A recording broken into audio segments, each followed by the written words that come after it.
If we can catch that girl, oh, that'd be awesome. Bethany Storro stood in front of the cameras and told the world that on August 30th, a woman threw a cup of acid at her, turning her face from this into this. It was the most painful thing. But the story became even more painful just 4 days later. In what may be a copycat crime, 41-year-old Derry Velarde, a mother of 5, was getting out of her car at her Arizona home when a woman threw a glass of acid at her. She told The Early Show about her experience in an exclusive interview last week. But it only took seconds, probably milliseconds, for it to start burning. And yeah, it just felt like my skin was just on fire, and it just felt deep and intense, and it was awful.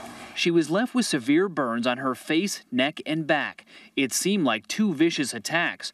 But now Bethany Storro says she made her story up, telling police Thursday she did it to herself. During the interview, Ms. Storro admitted that her injuries were self-inflicted. Police say during their investigation, Storro's story wasn't adding up. The 28-year-old then told them the truth. But why would she do this to herself? Really what you're seeing for somebody like this is just a big hole in their life and a strong, desperate need for attention and willingness to go to any extent to get it. Police say they have no explanation for Storro's hoax, but say she is sorry. She is extremely upset. She's very remorseful. In many ways, this is something that just got bigger than what she expected. Prosecutors will now decide whether or not to charge Storro with a crime.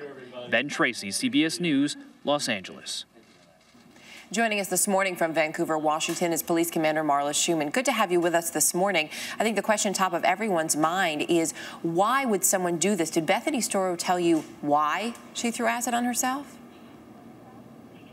You know, she's had lengthy conversations with the detective who interviewed her, and I'm sure that he has that information. I'm not sure that we can actually discuss it right now. There are probably pending charges based on the actions of Bethany that prevent us from doing that. So is there a motive? I'm sure there is, and one can only wonder what her state of mind is. Do you know what it was that made her decide to own up to this, to admit it?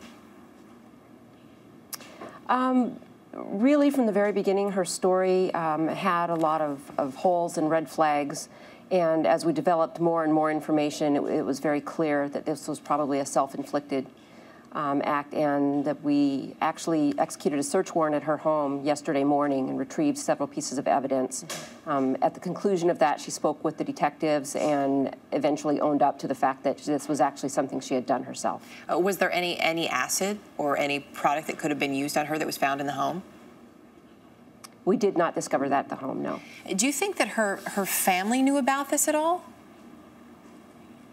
Based on their reactions, no, I really don't think so. At this point, they're very concerned for Bethany, and they appear very devastated. I can imagine. You mentioned that there are likely to be charges in this case. What could some of those charges, what sort of charges, I should say, could Bethany Storro be facing? Well, the basic charge would be false reporting. It could go, depending on whether she accessed any of the funds from the fundraisers, any of the financial aspect of this, could go all the way up to felony charges on fraud. And I know that you are working to get some of that money back that was donated. Commander Schuman, thank you for working us through some of those facts and the details on this.